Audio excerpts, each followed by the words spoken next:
dangwamna dangwamna dangwamna dangwamna dangwamna dangwamna dangwamna kun ganni dangwamna.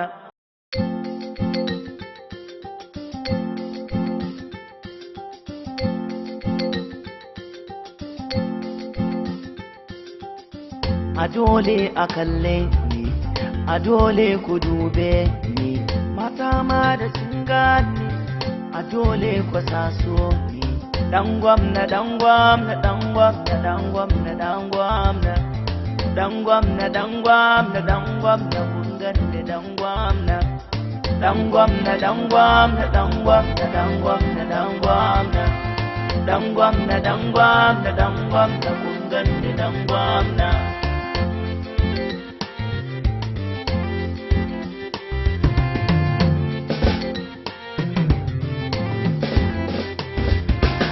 Dangwamna dangwamna dangwamna dangwamna dangwamna dangwamna dangwamna dangwamna kun ganni dangwamna.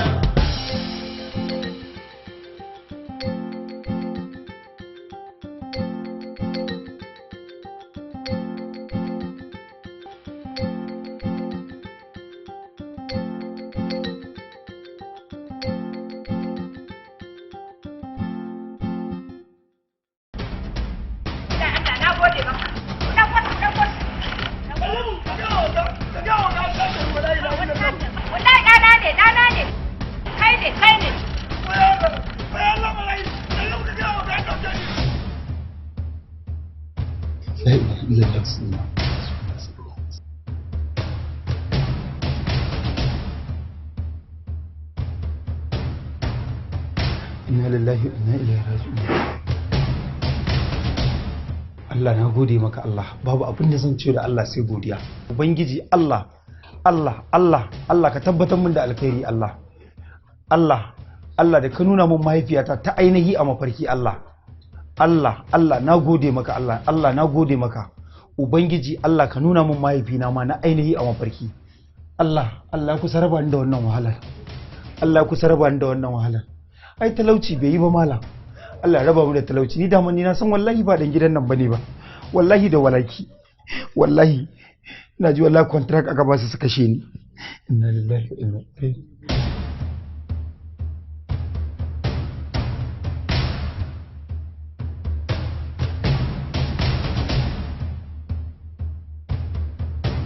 Wallahi bacci nake na farka. Allah ka tabbatar min da wannan abin da ne mafarkin na a gaske. Allah na gode maka. Allah na gode maka da nuna min mahaifiyata ta ainihi a cikin mafarki. Allah na gode maka. Inna lillahi wa inna ilaihi raji'un. Allah ka haɗa da masu kuɗi jinin arziki. Allah ina cikin wahala. A'a. Hawwa.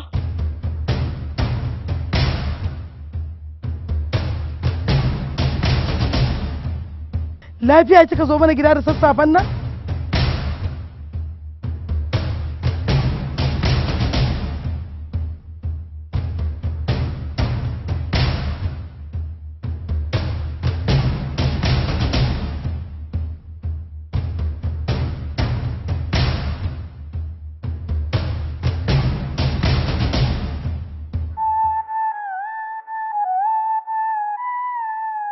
Mina, ta ganin idan kiyo baki barci ba.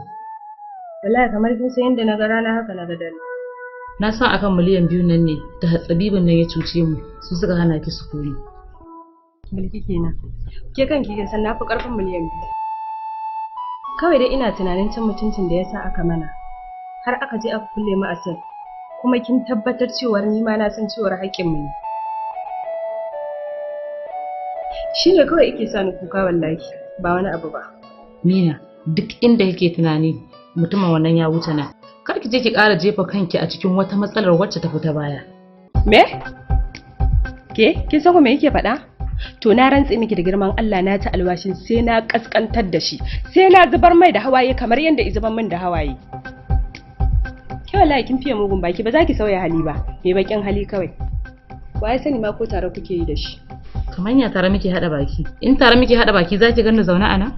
Bilkisu, anya ba zan kashe wannan tsinannen yaron ba? Kisa? A to kin hau kin tashi daga layi kuma ni ba da ni da kisa kai? Ke da Allah gafara tashi ki fita. Tashi ki fita ki bar mana gida. Ba a taba jin alkhairi a bakin ki wallahi. Banza mai mugun baki. Murtala ne ya sake ni.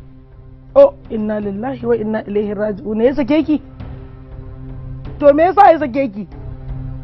Shi za a tambaya. Ai tun da daga yana kirkiran wannan mai bakar kafan tun daga lokacin ya fara mun wulakanci. Ya dinga mun kora da hali. Har sai da ta kai ta kawo ya sake ni ba gara in bar mai gidan nasa ba. Oh. To kuma yanzu a kika baro wa yaran da kika kamo hanya kika taho? Can na bar mai su. To in na ɗauko su zan yi in ta yawo da su, ɗora su zan yi aka, zan ji da zawarci na ne ko zan ji da yaya. Shi ya aiko da na je gidan shi ban je da yara ba, don haka yanzu in na tashi fitowa ma ba zan fito da yara ba, can zan bar mai kayansa, ya je can ya karata da su. Anya kuwa wa kina da hankali? Ki tsallako ki baro yaya? A je a gallaza musu? Ai da kin tawo da yayanki. Wallahi ba su je can su karata. Ba zan iya wahala ba fa. To, ai ga gidan nan dai. In kin dauka wani daɗi muke ci ko wata tsiyar muke ci a gidan gaci nan, sai ki zo mu zauna ki gani in wani abin muke ci.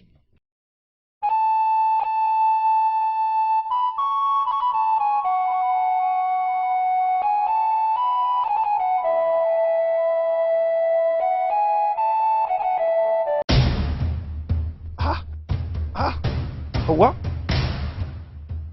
Lafiya na ganki da sassafe da wannan katon akwatin mai lafiya kika zo amma da ce unguwa da ku jiri ko? Bashi ko tara ko bashi kake bi na ne da zaka dinga mun wannan tambayoyin na renin hankali. Nan ba gidan ubana bane ba. Kowane lokaci ina da ikon da zan iya shigowa. Akan me zaka dinga mun wannan tambayoyin sai ka ce wata sa'arka. Kinga Allah baki hakuri. Kawai da ni abinda bana so na san halinki da yaji. Ba mamaki kashe auren ki kika dawo mu zauna gidan nan. Allah ya sa da yajin naki ba zai wuce kwana biyu ba. A'a, ni ne wannan miyango. Ƙarshen yaji kenan. A dole ne a gaya miki Hauwa saboda abincin da muke ci a gidan nan wallahi ba isan muke ba. Wani lokacin ma da ƙyar muke wuni wallahi ba abincin ma. Kuma kin zo da na Hauwa kuma na san ki da ci. Gaskiya gara ki koma da ina san yadda za ta koma. Kada ka tada. Me yasa kai baka da kunya ne? Ni kan bayar ka bace ne? A to inna fi sabilillahi yanzu abin da ta kyauta auren ta fa ta kashe fa.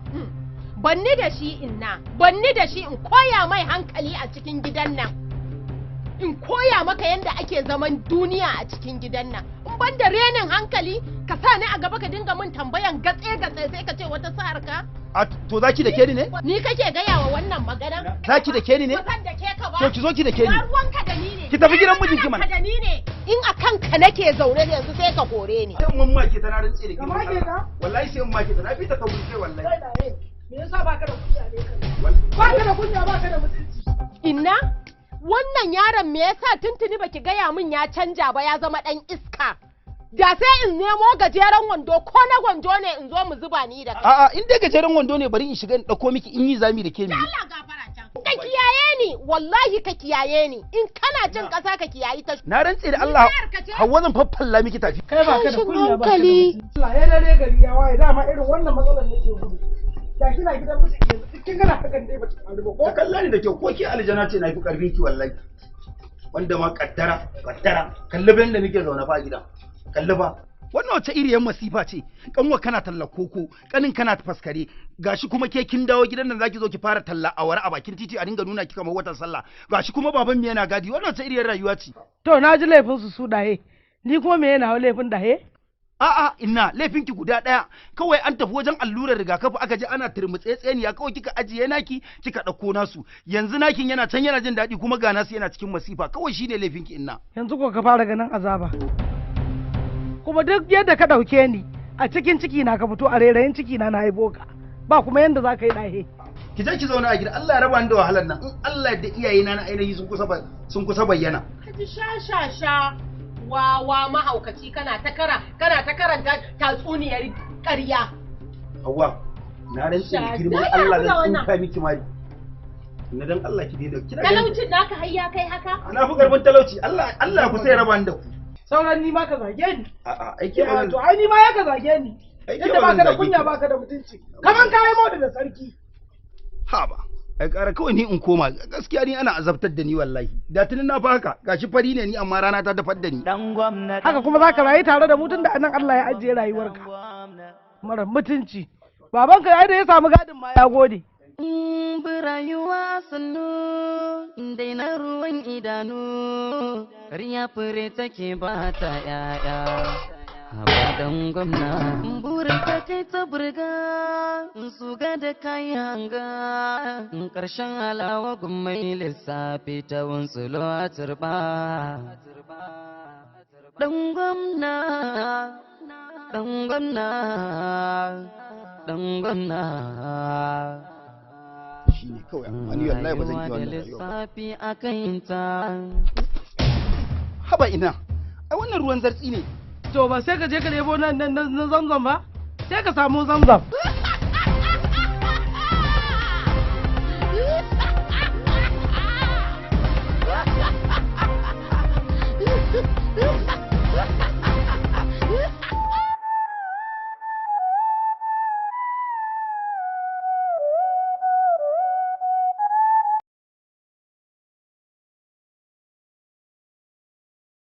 Haba malam lafiya ka tare min hanya? Lafiya ce ta kawo haka.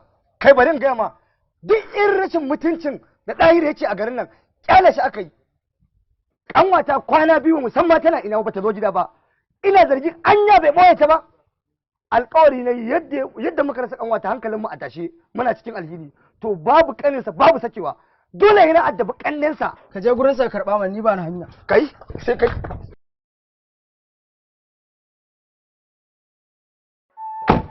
Welcome sir. Inspector. Yes sir.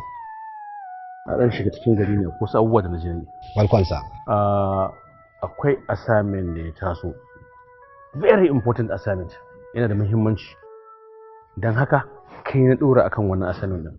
Okay sir. Gudun bana so a samu matsala ko wani kuskure. Okay sir.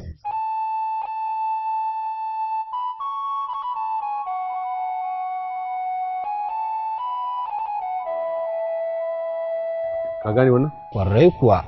Wannan ba shi bane dan gwamnan da ya zo kan kes din wata yar uwarsa? Ba dan gwamna bane. Dan damfara ne. Domin na mai tabbatar maka da cewa nayi bincike a Gamman House. Mutuƙa gaya. Kuma a report din da na samu gwamna ba shi da wani ɗa namiji. ‘Ya'yansa mata ne guda biyu. Kuma gabaki ɗayansu suna gidan mazajensu na aure a yanzu haka. Kenan duk wannan abin da ya faru ƙarya ne, damun bai haɗa alaƙa da mai girma gwamna ba? Ƙarya ce kawai ba abin da ya haɗa da mai girma gwamna. A halima da ne dogon bincike ne nazari sai na gano gidansu a cikin gari yake, kuma a cikin garin gidansu irin gidaje ne irin asalin gargajiya, ɗan talakawa ne fitar gaba da baya. In fata zancen da nake maka na iyaka dogon nazari da bincike akai amma ban iya gano gidan ba. To amma tun da kai na ɗora akan assignment din na san a yanayin binciken ku za ku iya gano ahalinsa da gidansu. Ƙwarai ku yalla bai, ni kaina nan sai na kamo shi domin ku yare na hukuma hankali. Ba na so wannan assignment din ya wuce kwana 3. Lallai a kawo shi nan da kwana 3. Domin ni da kaina zan ɗau hukunci a kansa.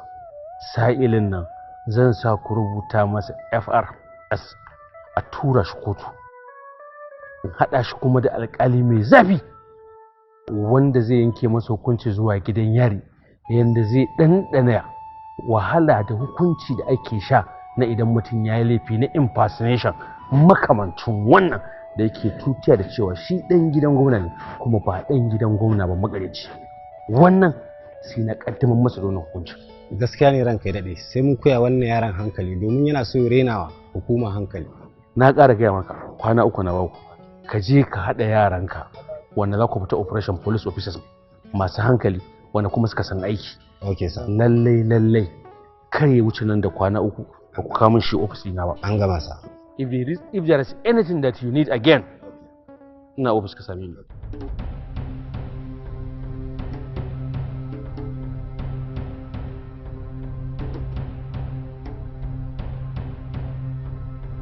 Islamic medicine cibiyar karɓar magungunan Hausa. Allah ya amince da Ibrahim Suleiman shugaban cibiyar An-Nur Islamic Medicine shine yake bayani, tare da ni akwai Zara Muhammad. Wannan cibiya da kuka sani da shahara da kuma sanuwa a kaf fadin arewacin Najeriya da kuma fadin Afirka ta wajen magance matsaloli na al'aura ga maza da mata da kuma cututtukan da ke damun mutane. Wannan cibiya da aka sani da shahararren maganin da muke kira masturbation cleanser kit, mallakin cibiyar An-Nur Islamic and Herbal Medicine, saboda tasirin da yake da shi na magance matsaloli na al'aura. Waɗannan magungunan da jama'a suke gani su ne mallakin cibiyar An-Nur. Wannan na ruwa ne, ana amfani da shi tsawon sati ɗaya. Sannan kuma ga waɗannan, dukkanin wata matsala da kake da ita ta infection ko toshen prostate, Allah zai raba ka da ita. Masu fama da matsalar kankancewan gaba wannan suke amfani da shi. Masu matsala na watery sperm ko low sperm count suna amfani da sperm booster, mallakin cibiyar An-Nur Islamic Medicine. Masu fama da saurin inzali suna amfani da wannan. Waɗannan magunguna da aka gani su ne masturbation cleanser kit wanda cibiyar An-Nur take badawa. Kada ka bari wani ya yaudare ka da sunan zai baka masturbation cleanser kit, mallakin cibiyar An-Nur. Ana samun magungunan nan a halastassun ofisoshinmu ko kuma a kira lambobin nan da muka bada, nan za ka samu ingantaccen maganin masturbation cleanser a cibiyar An-Nur. Muna magance matsala na hawan jini ko matsala na jinnu ko sihiri ko ciwon suga ko matsala na hepatitis A ko B ko matsala na ciwon koda, insha Allah. Cibiyar mu ta An-Nur Islamic Medicine ta sha bamban da sauran cibiyoyin wajen rike alkawari da aika muku magungunan ku a duk inda kuke a faɗin duniya. Wannan cibiya cikin farin ciki tare da ƙara sanar da al'umma ta buɗe ofis a cikin garin Kumasi a nan Abobo number 2, nan gidan sarkin aski a nan cikin garin Kumasi, inda muke da ofis a cikin garin Accra na ƙasar Ghana, anguwar Fadama gaba da gidan Chief Imam kaɗan, gidan Hajiya Zainab mai albasa. A cikin garin Abuja muna nan a Descent Shelter Plaza kafin ka ƙarasa Life Camp Police Station. Nan bene hawa na 4, ofis mai lamba 36. A ƙasar Nijar, garin Niamey, ofis ɗinmu yana nan Karce Lazare bayan Ekol Lazare N. Waɗanda suke ƙasashen ƙetare irin Libya zuwa Algeria, waɗanda suke shan wahala kafin samun magunguna daga gurinmu, mun samo hanyoyin aika waɗannan magunguna cikin sauƙi kuma cikin ƙanƙanin lokaci, insha Allah. Sunana Aliyu Haidar Abu Anwar, shugaban cibiyar ɗan Ghana Herbal Islamic Health Center daga jihar Ashanti da ke ƙasar Ghana. Wannan cibiya ta ɗan Ghana cibiya ce da take bincike a cikin littattafan magabata don gano ingantattun magunguna, musamman waɗanda suka fito daga manzon Allah sallallahu alaihi wasallam. Bata tsaya a nan ba wurin bincike cikin alkur'ani mai girma tare da wasu ayoyi waɗanda suka yi bayani akan yadda ake harhaɗa magunguna, musamman abin da ya shafi matsalan ciwon koda, ciwon hanta, ciwon sanyi, farin sanyi, jan sanyi ko shuɗin sanyi ko baƙin sanyi, ko abin da ya shafi matsalar syphilis wanda yake rike bayan ɗan adam, ko abin da ya shafi wato matsalan gonorrhea, ko abin da ya shafi matsalan infection, ko abin da ya shafi matsalan ciwon aljannai, ko abin da ya shafi matsalan sihiri, ko matsalan maita, ko abin da ya shafi wato namijin dare wanda yake hana mata haihuwa da kuma wanda yake hana mata wato yin aure, ko abin da ya shafi matsalar low sperm daga ɗa namiji, ko abin da ya shafi wato matsalan hawan jini, ko matsalan ciwon sukari, ko abin da ya shafi wato matsalar gangar jikin ɗan adam gaba ɗaya da ruhin ɗan adam. Ko da baka san me yake damun ka ba, wannan cibiya tana dubawa ta gano wannan matsalar taka ta kuma baka magani a kanta. Wannan cibiya ta shigo cikin wato wannan ƙasa ta Najeriya, inda muka fi sansani a nan cikin garin Kano, titin Sabuwar Gandu wanda ya tafi ɗan Maliki saman benen Emirate Chemist, ko kuma birnin Kaduna inda muke a nan Kwanan Lami, tudun wada Kwanan Lami, An-Nur Plaza saman benen An-Nur Plaza, shago mai lamba 10. Ga waɗanda wato suke jihohin da ba mu da ofisoshi ko ƙasashen da wannan cibiya bata isa gare su ba, muna iya aika musu da saƙon magunguna a duk inda kuke a faɗin duniya. Assalamu alaikum wa rahmatullahi wa barakatuh. Masu kallon mu a daidai wannan lokacin barkanmu da warhaka. Farko sunana Malam Tasu mai maganin aljannu na Maraɗi wanda aka sani da ɗan gado, wanda ni aikin aljannu gadon shi ne a wajen babana kamar yadda mutane suka sani. Su dai aljannu kala-kala ne, akwai na gamo, akwai na ture, kuma akwai na gado. Sannan akwai aljanni namijin dare wanda yake hana ɗaya mata arme, yawanci za ga bai barin mace ta yi arme. Sannan wata za a gani ya rike mata ma'aifa ne bai bari ta samu karuwa, wata kuma za a ga yana ta haddasa saɓani tsakaninta da mijinta har ya sa su rabu. to gabaki dai Allah ya furo da izinin Allah duk inda kake a faɗin duniyar nan zan raba ka da shi ka samu kanka insha Allah.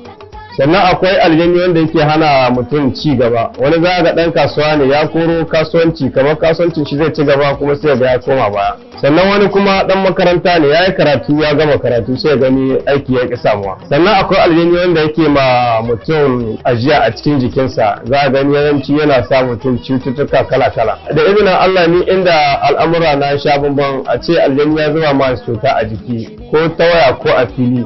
Zan sa ka rike daidai wurin da ke ma ciwo nan take za ka ji wurin ya bar ciwo insha Allah. Sannan kamun in kama iska sai na sa ajiyar da yawa mutum cikin jikinsa ya kwashe sannan in kora shi insha Allah. Masu neman ƙarin bayani za su iya kiran lambobi na kamar haka a jikin TV nan. To albishirinku mutanen Zandara da ke yau gani a garin ku ne da kaina na zo. Idan kuna son ƙarin bayani za ku iya zuwa Ma'ahada Anwar daga gabas za ka ga bene mai doron zabo da ka zo nan ka kira za a gwada ma inda muke insha Allah. A garin Agadas kuma muna a Zinde famfon kurma na gabas da kayan ramfon hannunka na hagu za ka ga ƙoha ja nan ne muke insha Allah. Wanda suke cikin Agadan Yamai kuma muna nan Basura daidai Ilyasu Garbe da ka zo nan ka kira lambobi mu za a gwada ma inda muke insha Allah. Su kuma wanda suke a garin Kwanne za su iya zuwa masallaci na mun wadata tsohon wurin zama na kowa ya san shi. Wanda suke kuma a garin Maradi za su iya zuwa Maradi Kwalliya. Titi na Maradi Kwalliya wanda ya nufi Tarne ka kai tudurwa sai ka wuce masallacin Juma'a zaka iske inda hanya ta rabu hudu zaka ga akwai rumfa wurin. To da ka tambaya da malam Taso dan gado za a gwada ma inda nake insha Allah. Wanda suke a garin Arlet su kuma za su iya zuwa Bukkoki ta kudu da sun zo su tambaya da makarantar malam Mutare za a gwada musu inda nake insha Allah.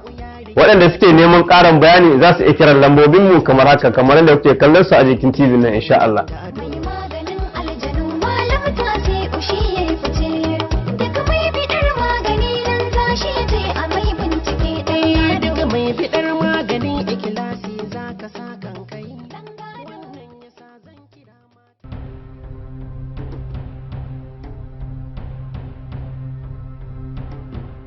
Tahiru Dutse ba kafar gaba baka fito ba sai da ka shirya Allah kainuwa da shan Allah ba dai mutum ba sai dai Allah ya akai dalla malam kai mun shiru da Allah kai da ka san jagwal din da yake kaina ba ka dinga mun wannan kirarin ba sai ka ce wani dan siyasa wai an buga da ni an bani sai dai in ba a buga daidai ba jagwal yau aka fara ko yau aka gama mai wuce za mu gama shi wai me ake ciki ne me yake faruwa kai dai Dauda ka bari akwai labarurruka amma gaba ɗaya a cikin labarurrukan labari ɗaya ne mai daɗi kaga ɗahir abin da nake so da kai kaga marasa daɗin nan tattare su ajiye mun su gefe guda da ko mai daɗin nan guda ɗaya ga yamma ina sauraron ka Dauda na yi mafarki na haɗu da uwata ta asali wata hamshakiyar mai kuɗi babbar hajiya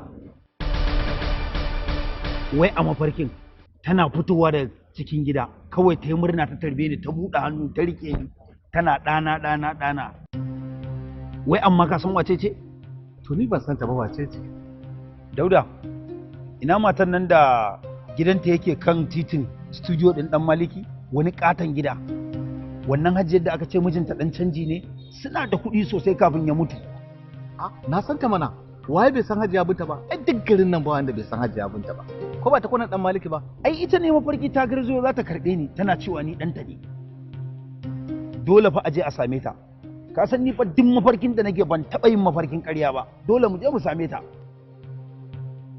Ɗahiru ka gane kawai yadda za a yi mu je mu samu malamai su fassara mana mafarkin nan kaga kan mi saurin fa mu yi mu garajen zuwa fa mu je mu samu matsala ko ba haka ba haba Dauda wannan wace iriyar shawara ce ya za in yi mafarki irin wannan mai tsada ka ce mu je wajen malamai su fassara mana ok kana tunanin kenan in muka je wajen suka fassara mana wani abu daban kana nufin na yi asara kenan kaga in muka je muka samu malaman nan suka fassara mana mafarkin nan kaga in muka je gurin hajjiyar nan ka zama ɗanta ta dole ko ba haka bane ok na gane to amma kai yanzu wannan malami kai da shi a cikin malaman da suka shahara wajen fassara mafarki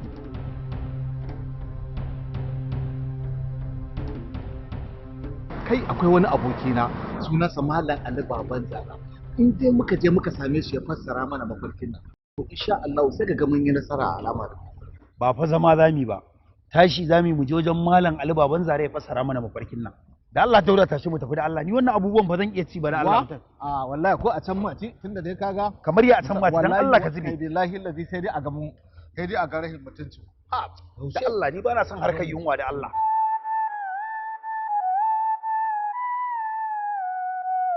Malam Dauda akaramakallahu me ke tafa da ku yau kuma wallahi akaramakallahu abokina ne wani mafarki to kuma kaga duk tsatsin sashin nan gaba daya ba mu wadda na iya fassara mafarki kamar kai to shi yasa na ɗauko shi na kawo shi a fassara masa mafarkin da wannan gaskiya ne Dauda yaya mafarkin nasu yake to ka gaya masa mana ko to Allah gafarta malam ni Allah da yau ni ina da wata baiwa in te ne mafarki zai wuya mafarkin nan bai tabbata ba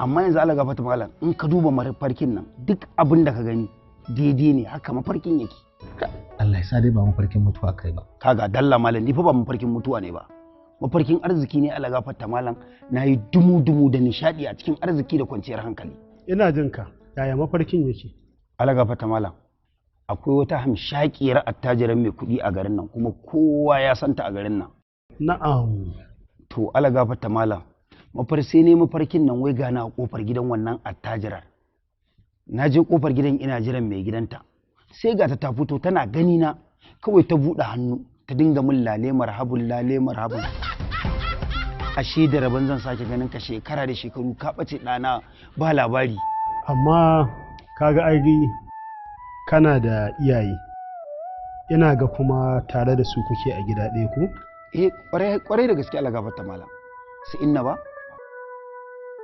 ka san ana yara ana kai jarirai asibiti to ni gaskiya inda nake tunani a wajen kai asibitin nan ka san ana turere ne ya cunkoso haka to ina tunanin gaskiya anan aka yi wata hautsiye ne aka canza ni gaskiya aka ɗauko ni kuma aka canza asalin babar tamu ni kuma aka kai ni wajen inna gaskiya Allah gafarta malam to bari mu yi addu'a mu gani Allah zai kawo mana mafita a mafarkin naka insha Allah Allah gafarta malam akwai mafita a yi dai addu'a duba mana mu gani Allah ya samu ji alkhairi malam Hawwa'u dalata irin jan kunnan da nake miki kisa yake wa mijinki sau da kafa amma yanzu kika takura shi sai da sai wallahi baba dama tun dama ya gaji da ni ne shi yasa kaga ya sako ni wallahi ya gaji da ni ya ba sai gaji da ke kike na masa halin tsiya ai duk mutum da ba ta son tura miji tarbiyya da da'a da biyayya wallahi ba ta zauna lafiya ba wallahi baba mazan nan na yanzu ko naman jikinka kake yankawa kana ba su wallahi ba su da mutunci kin ci ban ubanki hada nake na ciki ba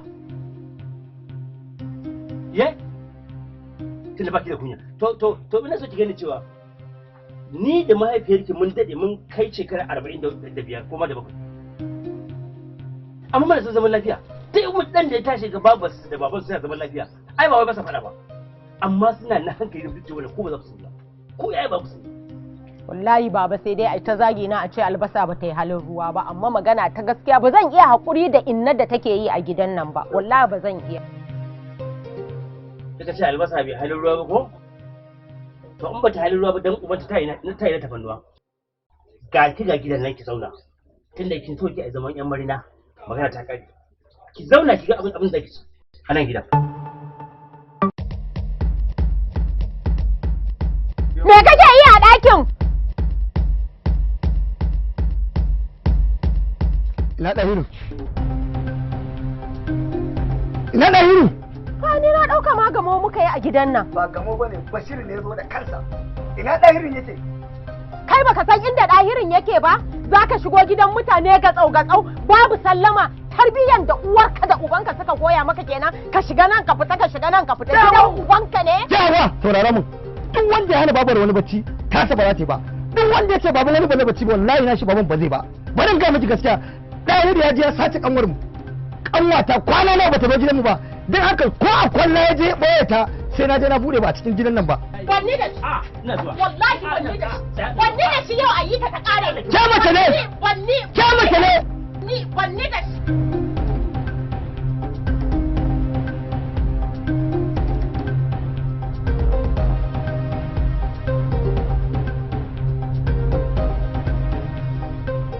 me sunan naka ma bawan Allah?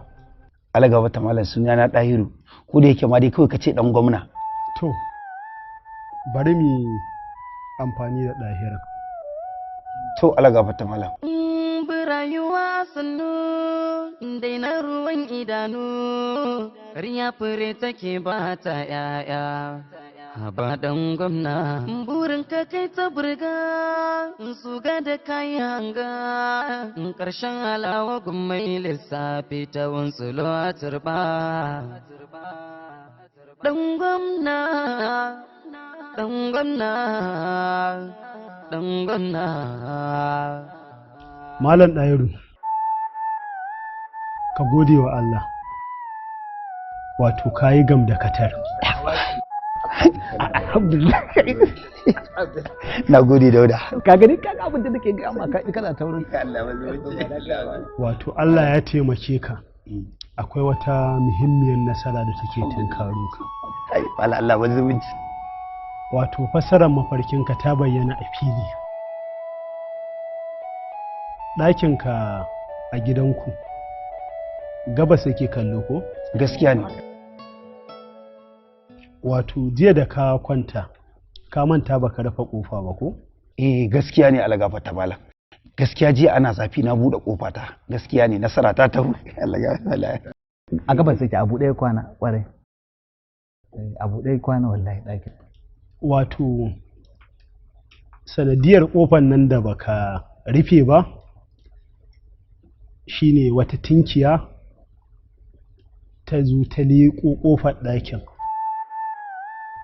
Nasarar da ka samu da Allah ya sa ma bata shigo ba. Lokacin da ta leƙo ɗakin ta yi kuka sau biyu. To wannan kukan da ta yi ne shine ya nuna ma a mafarkinka da kai hajiyan nan ta taho. Da a ce tinkiyan nan ta shigo ta shanshana jikinka, to da wannan hajiyar da ɗakin za ka ga ta shigo ta kama hannunka ta ja ka har cikin gidanta. Allah fita malam, kar dai a ce wannan bayanin tinkiyar da kake wai shine fasarar mafarkina. Ba shakka wannan shine fasarar mafarkinka. Duk garin nan kuma duk gun malamin da za ka bi wannan ita ce sahihiyar fassara da zai baka, inda ya san me yake. Idan ku har ya gaya ma saɓanin wannan, ina mai tabbatar maka cewa ƙarya yake. Ni ba ni da lokacin da zan tsaya ji wannan shirman naku da shiriri ta tattaku. Daman ka san bai iya aiki ba kawo ni shi? Dan damfara ne, watakila ku zan haɗa baki a cuce ni. Ha ba kamar ya zaka haka. Allah malaka shi da Allah. Wallahi tallahi wai tinkiya banza tinkiya gobe. Daman bai iya aiki ba, in banza. Wannan na ga wannan malamin maganin ka baya. Kai hakuri a karma kallawo. Abokina bai taɓa tunanin zai samu fassarar mafarkin nan kamar haka ba. Ka san Ɗahiru ƙanin shedan ne, sunansa haka ake ce. Karka damu Dauda. Ka san Ɗahiru ƙanin shedan ake ce. Karka damu Dauda. Shi yasa a yi sau da yawan lokuta za ka ga idan ba mutanen da muka saba mana ya yi musu aiki ba, ba ma son mu riƙa yi wa wasu sababbin mutane aiki, saboda duk abin da za ka gaya musu za su ga uwa ba gaskiya kake gaya musu ba. Amma wannan karka damu, ai dama haka aikin yake. Duk lokacin da mutum ya zo da abu ya samu sabanin abin da yake so ya ji, so abin ba zai yi mai daɗi ba. Ranka a karama kallon to yana kuma al'amarin. Ka bari in ka dawo kai sai mu zauna sai mu wannan. Ai kai abubuwa suna tafiya daidai? Alhamdulillah, na gode sosai, na gode. Malam Ali baban Zara, ina godiya baban Zara, na gode. Bari kuma abubuwa na nima ko za abin ko kuma in je. Wannan ka zo daga baya sai mu wannan.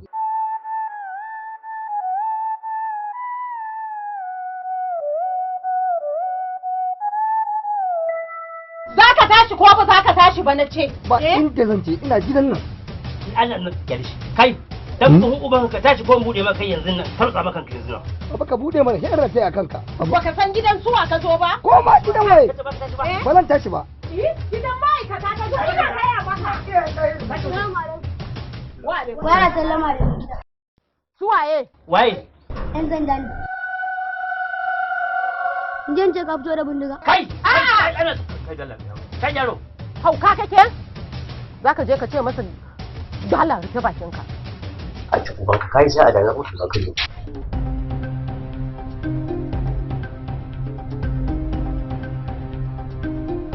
Assalamu alaikum wa rahmatullah. Sunana Abdullahi Yunus, shugaban cibiyar magani na Kashful Alil.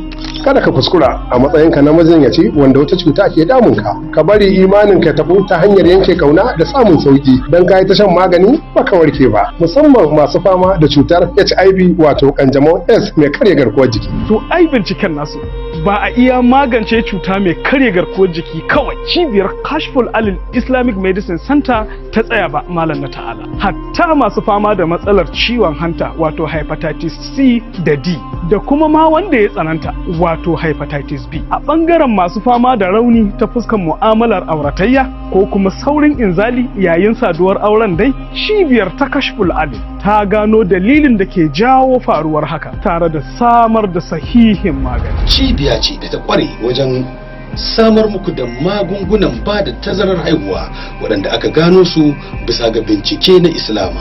Ku jarraba magungunansu domin samun waraka daga dukkanin matsalolinku.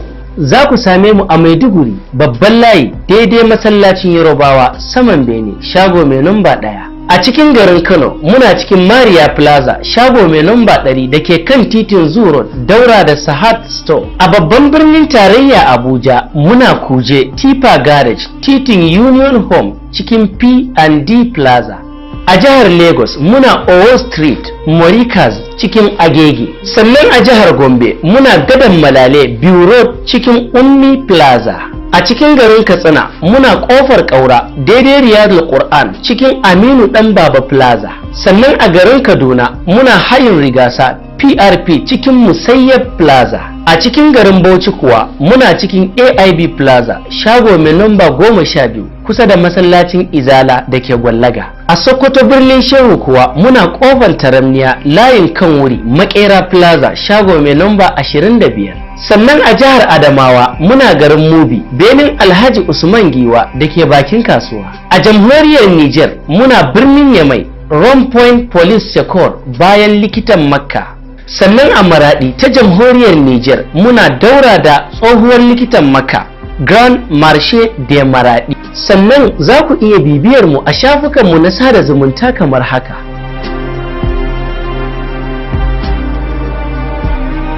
Assalamu alaikum. Allah mai kowa mai komai ya fahimtar da mu maganin cutar HIV, wannan cuta ta sida. Duk irin kamun da ta yi wa mai ɗauke da ita, maganin da gaggawa yake ratsa ɓargonsa da jininsa, cutar ta zama kamar wutar daji cikin hukuncin Allah. Yaro ƙarami zaka ga Allah ya jarabce shi da wannan cuta ta S.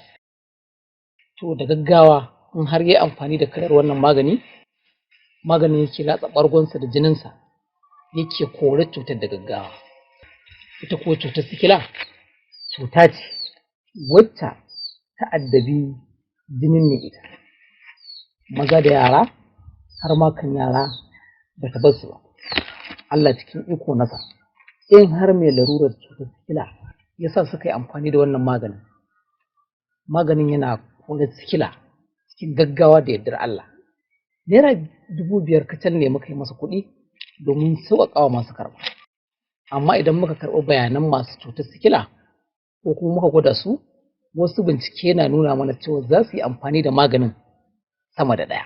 Cibiyar Almubaraka ta garin Karmami, wannan cibiya ta mu kenan.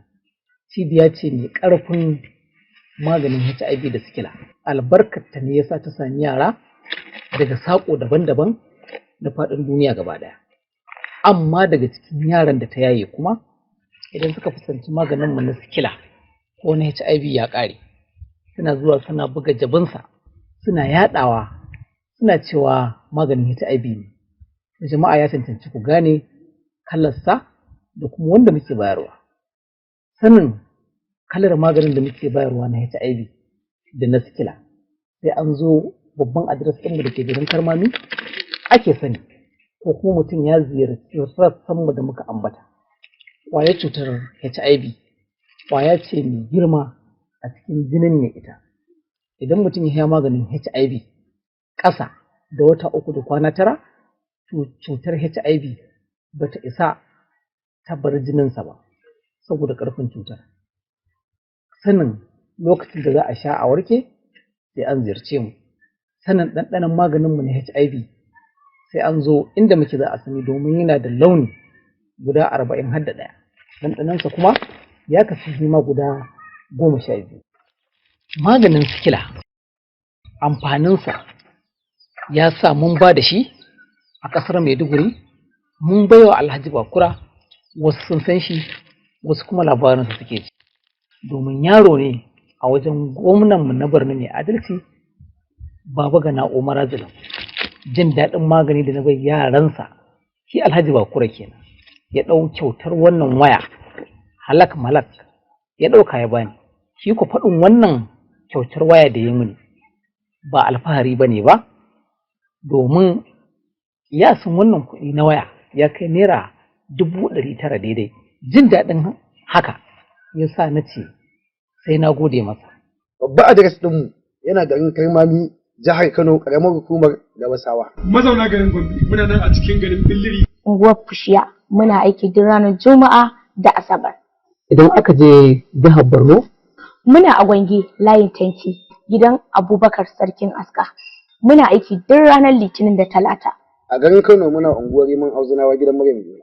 A Abuja kuma muna Area 1 Afo cikin Resettlement. Muna aiki duk ranar Juma'a da kuma Asabar. Mazauna ƙasar Chadi muna garin Jammaina unguwar Gasi daidai Assembly. Waɗanda suke can ƙasar Ghana muna nan a garin Kumasi daidai roundabout na transformer. Masu neman mu idan buƙatar hakan ta tashi muna amfani da lambar waya kamar haka. Assalamu alaikum wa rahmatullahi ta'ala wa barakatuhu. Al'ummar Najeriya, Niger, Kamaru, Chadi, Togo, Senegal, Burkina Faso, Cote d'Ivoire da kuma Ghana. Sunana Dr. Kabiru Usman Dada. Ina masu fama da hawan jini, ciwon suga, ciwon koda, ciwon hanta. Ina masu fama da yara masu fama da sikila. Ina masu fama da matsalar sanyi kowane iri. Domin manzo Allah sallallahu alaihi wasallam yace kullum maradin sababu habarda. Dukkan cuta da ciwo mafi akasari sanyi yakan haifar da shi. Ina masu fama da matsalar istimna'i, wato wasa da al'aura. Ku sani istimna'i yana kawowa matsaloli kamar haka: kankancewar gaba, nokewar gaba, saurin inzali da kuma rashin haifuwa. Ina masu fama da sihiri ko sammu ko jinnu ko taɓarɓarewar al'amura fannin kasuwanci. Ina masu fama da matsalar ido. Ina masu fama da cuta mai karya garkuwar jikin ɗan adam, wato HIV. Ina masu fama da buguwa. Al'umma ku sani allakanu malik allakanu faukan lakanu. Cibiyar Al-Ansar Islamic Medicine Center ta tana da ingantaccen magani sahihi irin na addinin musulunci ga masu neman babbar ofishinmu. Muna cikin garin Kano, sharaɗa Ja'in, daidai gidan man ɗan Marina. A cikin garin Putuskum muna kudu da masallacin Mai Nasara, layin masu maganin gargajiya, shagon Didika. Muna miƙa saƙonmu a duk inda kuke a faɗin duniya, sai kun zo. Sannu ku da zauren kai. Sunana Inspector Nazir. An ba mu damar mu shiga cikin gidan ka mu yi bincike. Ran kai dai lafiya? Za a zo bincike a cikin gidana? Ko rabu ne kuma babbai fara haka. Saboda Allah. Mun zo neman dan gwamna ne. Dama kai ne mai girma gwamna? Habaran kai dai. Haba, a ga gidan mai girma gwamna haka. Kyaure na gari gashi, kuma gashin filasa barke da bukata habaran kai dai. Ni wallahi ba shi bane. Kawai dai fitina ce irin ta yara haka. Ni gwamna haka? Haka gwamna? Ko gwamna ma ku ta kai na dan kai ai ba na fito haka ba. Amma baba kana da wani dan ne bayan shi dahirin? Ina da yaya. Ina da yaya. Amma na kusan da shine babban. Waya yara. Shi kike babban ko wallahi ni ba yara ina bata min rai wallahi. Ba tare da bata lokaci ba. Muna so ka yi mana zagora mu shiga mu duba shi mu kamo shi mu tafi da shi. Na ga maka. Wallahi yaran nan kwana baya nan. Baya gidan ni ba kwana ban sai idan na ba. Sai zan ina labo shi. Zaka iya mana zagora mu shiga cikin mu duba? Diji, haba da Allah, haba me haka da Allah, haba dan Allah Diji. Allah ga ware da Allah wannan dan renin wayan da Allah abinda kai mun ban ji daɗi ba wallahi. Kai malamin nan na gafa babu abin da iya kawai dan gyara samun sa'a ne. Dan make ne kawai. An ɗauko abubuwa waɗanda za a samu a ci gaba ka ce wani gyara samun sa'a. kashi na wannan tinkiyar baka san irin dawowar da za ta yi ta zo ta same ka ba kai da Allah mu ba wannan magana babu abin da ya iya wannan malamin kawai dai make-maken sai yake cin abinci babu abin da ya iya to shikenan kawai a magana fassara mafarki kawai yanzu me yake a gaba kawai abin da yake gaba ni nan kaga daga nan ba inda zan tsaya sai gidan hajiya zan je in mata bayani ɗanta ne na bayyana na dawo insha Allah za ta gani gidan hajiya kaffa ka jefa jiji fa kaffa ka jefa ban gane ba kar in je kai in ba za ka je ba ni zan je ni kaga tafiya ta to tunda dai abin ya zama haka shikenan kawai a oki ba za ka tafi ba kar Allah ya sa ka tafi kar Allah ya sa ka tafi ni kaga tafiya ta bi rayuwa sannu daina ruwan idanu riya fure take ba ta yaya ba dan gwamna burin ka kai ta burga su ga da kayan ga karshen halawa gummai lissafi ta wansu a turba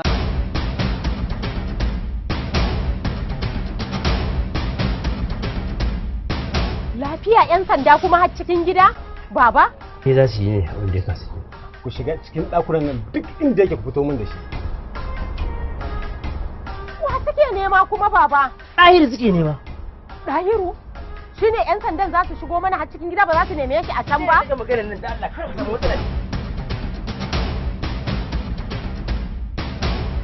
mun duba lungu da saƙo na cikin gidan nan ba mu gan shi ba to tun da ba a gan shi ba ku tattara min iyayen nasa duk ka sa su a mota haba yalla bai idan ya ji labari zai kawo kansa a haba yalla haba yalla bai za a hada mu gaba da tattare mu gaba da kaman kaji dama ba dan gidan bane ni zuwa na ya sace mu kanwata na biyo ba ni ba dan gidan bane kaga wallahi ni ba kuwa ce a cikin gidan nan wallahi yaji na yo gidan mijina mun yi waya da mijina ma ya ce yana hanya zai zo ya mai da ni get out ku samu su a mota kaji waya mu je wallahi ba yan gidan ba yaji na yo a fahimci juna mana yaji na yo na gaya mana ya ku fahimci juna dan Allah dan Allah kada kana magana kana wani abu ko ma da ba haika lafiya ba wallahi tallahi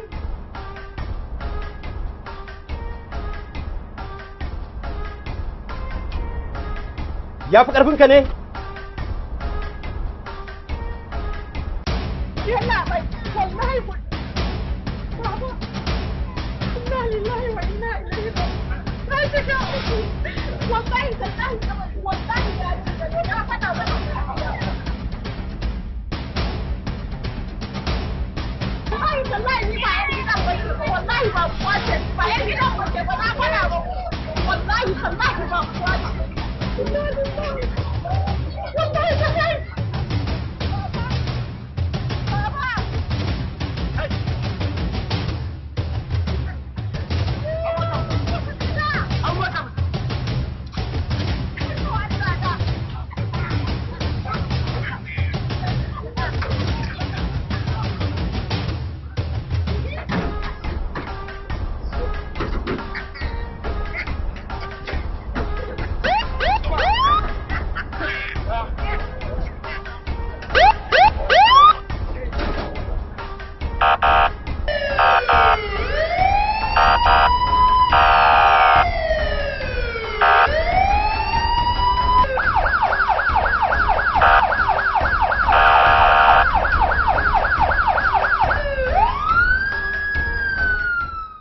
mara zuciyar banza mara zuciyar wafi da ka biyo ni mana ai na so ka tsaya Dauda a ga gidan can mai wancan bakin gate din to nan ne gidan inda wancan mota take shiga wa kuma mu je mu shiga ta to me sai hana mu shiga kai gaskiya dan da ne wallahi tallahi kai wannan wani irin abu ne a ba dan da ban gane ba za ka iya ba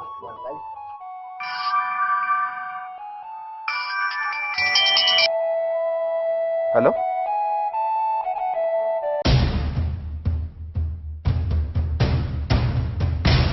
lafiya wallahi Dauda gidan mu aka je yan sanda sun je gidan mu gaba ɗaya sun kwashe kowa a gidan mu sun mana tashin tantabarin dan lami garin yaya hadda inna ya kake tambaya naka hadda inna mana in banda tunda nace an kwashe kowa a gidan da hadda inna mana to akan ne gaskiya ina tunanin wannan yarinya ce da na je police station na fito da hajiya ina ji DPO ya gane ballin na aikin na ya tashi.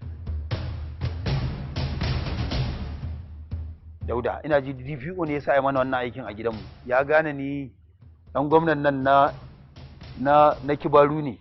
Kai haba Diji amma ka san da wannan matsalar tun farko baka gaya min ba.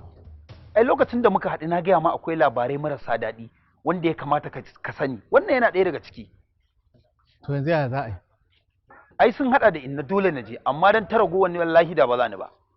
To Diji yanzu to wace hanya kake gani za mu shiga mu fito da su? Kaga da Allah wannan karamin matsala ce yanzu Dauda bari mu gama da wannan babban al'amarin da yake gaban mu. To amma an haka ne mu ba komai mana mu je mu bai da hankali gurin fito da su mana ko Diji? In banda abin ga kaman tare da gidan hajiya ko so muke mu je mu gama da gidan hajiya in ya so daga baya sai mu je a fitar da su. To yanzu wace ce matsalar da za mu fara gama da ita? Da Allah zo ka shige mu tafi biyo ni. Kai. Rayuwa da lissafi a kayinta, abi ta kaddara yadda duk ta rubuta, biyewa rayuwa ke sa wasu Kai, kilo dai. Kai, wannan da irin hauka ne da Allah ka zo kana tattare mutane. An fara yin amiro ba da rana ne. Kai, wa ya sai ki shigo. Kai talla malami mana shi da Allah ka san ko ni waye ka zo kana ga min irin wannan banzar magana banza magana gobe. Nan gidanmu ne kuma sai na san an kore ka. Kwanan nan za a canza mai gadi. Ai na, ha gidan namu ne zaki za a canja mu. Talla, da Allah wannan bashi da hankali. Wait, hey, come back. Talla malami shi da Dahiru, ka zo mu koma tun da ya ce mu koma. Wannan tana da. Yawa, kai. Ajiya! Kai, go back. Ni ai dan uwana ne. Ki koma, Kira wani akai. To dan an kira ki sai a ce ki shiga. Ni ma ba a san. Who asked you to enter this house? Hey, go. Go back. Wani irin house? I will arrest you. I will shoot you with my gun. Go back. Shoot him. Yes. Talla da zo ka yi ma. To ai bi ne yana wani. Ko da hajiya ne zai bashi sara. Wallahi na gajiya ne zai bashi sara.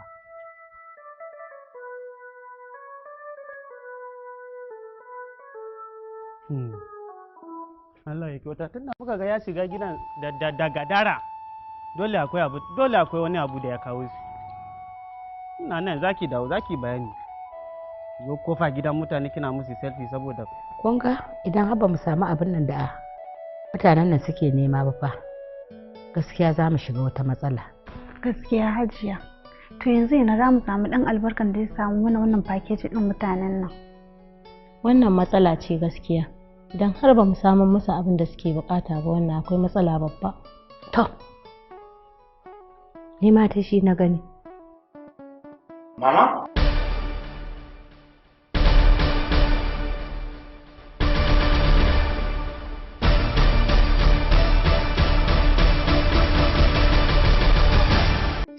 Assalamu alaikum al'ummar duniya.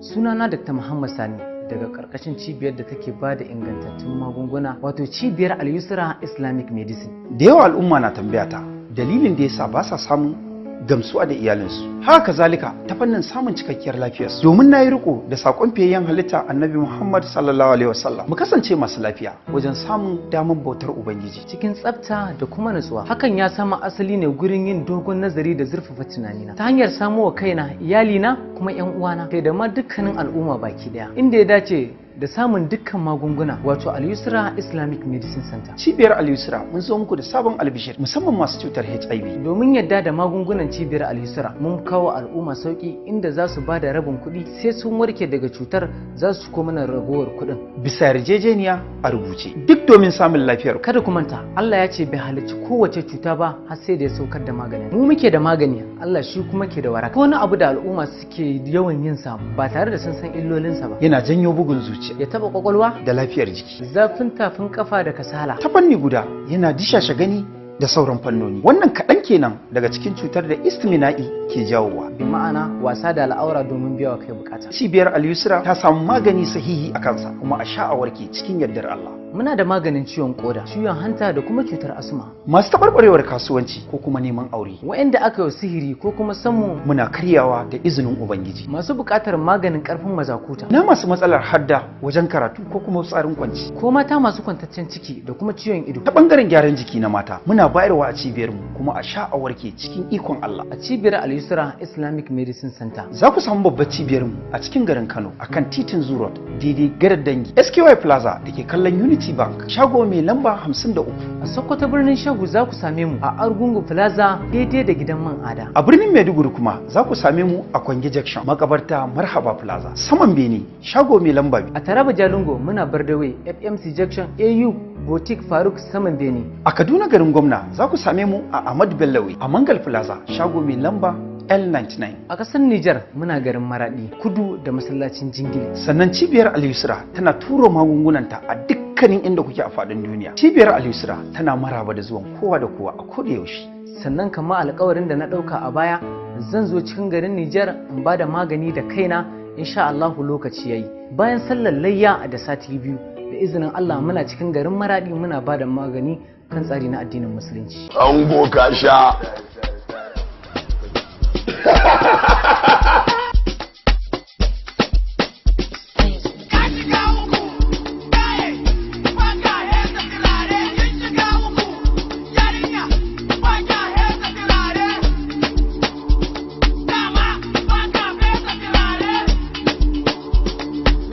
Wannan turaren ba sanda ba na fito ka buga ni ba.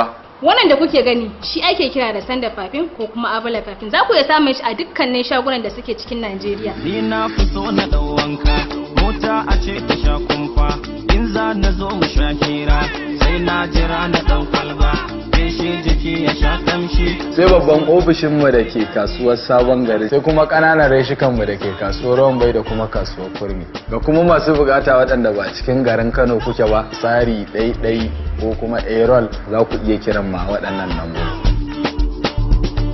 Assalamu alaikum wa rahmatullahi ta'ala wa barakatuh. Sunana shine Alhaji Salisu Magaji dan Magaji.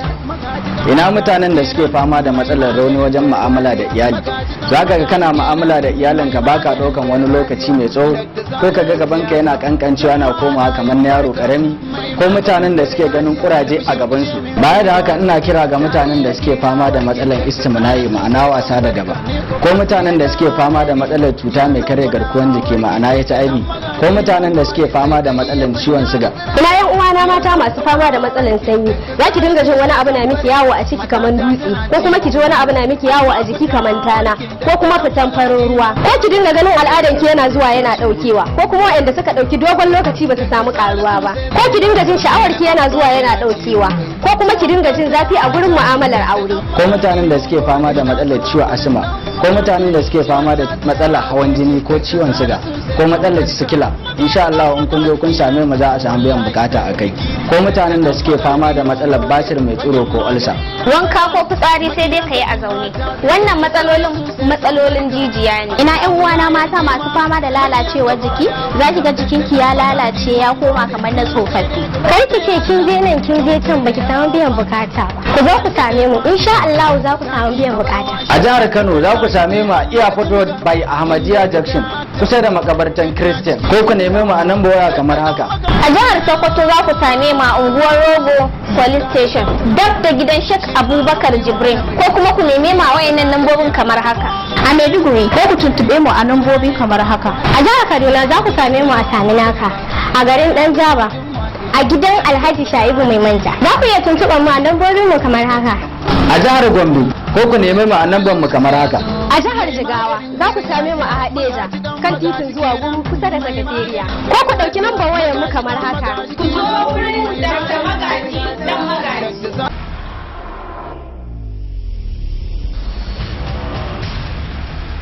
Idan ka rabu da Hanifa na yi alƙawarin zan baka gida, idan ka rabu da Hanifa na yi alƙawarin zan baka mota, idan ka rabu da Hanifa na yi alƙawarin zan baka duk abin da kake so. Amma Alhaji me ya kawo waɗannan abubuwan duka? Da Hanifa da ranka wanne ka fi so? Ita gaskiya da al'aban mun Hanifa ta. Ku ga mun mana wace yarinya ce wannan? Magana ce akan Sardauna. Saddaunan banza saddaunan wofi ya isa ya shiga gona ta kafa shi in kafa rayuwarsa. in gaba neman sa in gaba tunanin sa in tsara wa kaina ina na samun abin da nake bukata to ka kyale ni in dai ni ne ka kyale da su je ka. Mesa Afin Productions presents rashin sani. Babu wanda zan kuma yi wa gadi a rayuwata insha Allah. A da ba na goyon bayan maganarka, amma a yanzu ina goyon bayan maganarka. Friendship is a union which in some cases goes beyond blood boundary. Produced by the generous producer Abubakar Mesa. Oho na gida Tiza ba shine ba shi da lafiya. Ubana? Shine ba shi da lafiya. Kuma wallahi na sake ki saki uku. Ka sake ni? Ai wannan mugun rashin hankali ne. Ke dai kin sani duk mutumin da mijinta yi mata shiga uku ba za su ƙara zama ba in ba an yi wani auren ba. They live together, they share each and every moment together, but love makes them apart. How and why? Find out in Rashin Sani. Director Abubakar Haruna Mesa.